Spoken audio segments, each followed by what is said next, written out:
Bismillahirrahmanirrahim. Assalamualaikum warahmatullahi wabarakatuh. Perkenalkan, nama saya Geraldo Ramadhan Salahuddin. Pada kesempatan kali ini saya akan menjelaskan tentang pemrosesan film. Sebelum saya menjelaskan terkait prosedur pemrosesan film, perlu kita ketahui bersama bahwa pemrosesan film ini dibagi menjadi dua teknik, yaitu teknik secara otomatis dan teknik secara manual. Sebenarnya apa sih definisi dari pemrosesan film itu sendiri?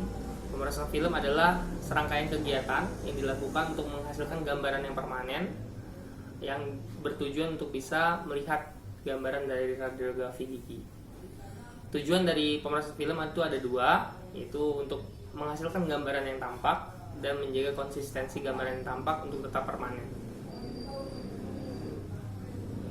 Prinsip dari pemrosesan film adalah ketika kristal perak halida selama paparan sinar X, dia akan menyimpan energi dari paparan tersebut. Kemudian energi yang tersimpan dirubah menjadi suatu pola dan menjadi sebuah gambaran radiografi gigi. Gambaran yang tercipta bukan merupakan gambaran yang tampak atau sering disebut sebagai gambaran laten. Gambaran laten ini tidak dapat kita lihat sampai dia mengalami pemrosesan film. Pemrosesan film itu dibagi menjadi dua, seperti yang sudah saya sampaikan tadi. Yang pertama adalah yang otomatis, dimana yang otomatis ini sering digunakan karena memang waktunya cepat, suhunya terkontrol karena yang mengerjakannya adalah mesin.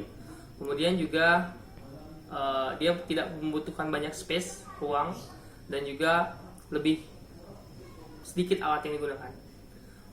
Tetapi kali ini saya akan membahas terkait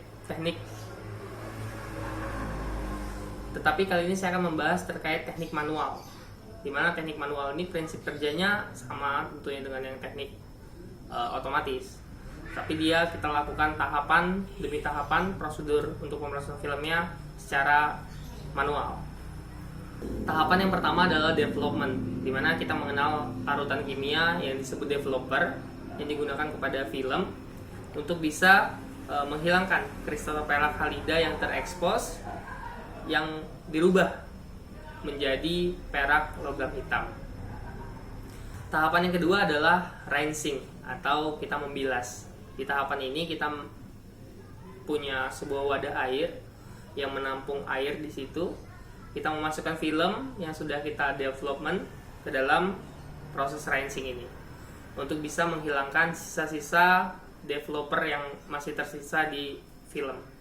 Dan tujuannya adalah untuk bisa menghentikan proses development tadi.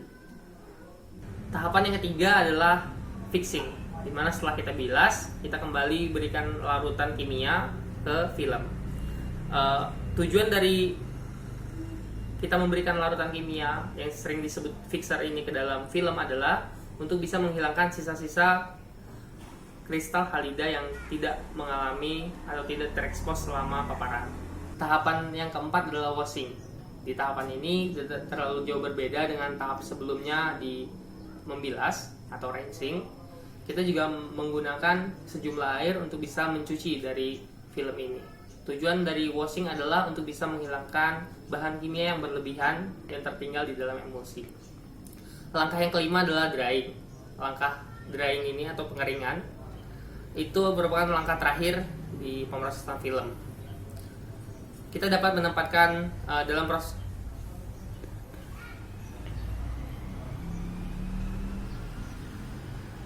langkah yang kelima adalah drying atau pengeringan.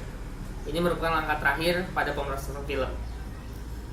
Drying atau pengeringan kita bisa gunakan ruangan yang bebas debu dengan suhu kamar, atau kita juga bisa menempatkannya pada suatu lemari yang memiliki pemanas dengan pemanas yang sesuai tentunya dengan suhu kamar.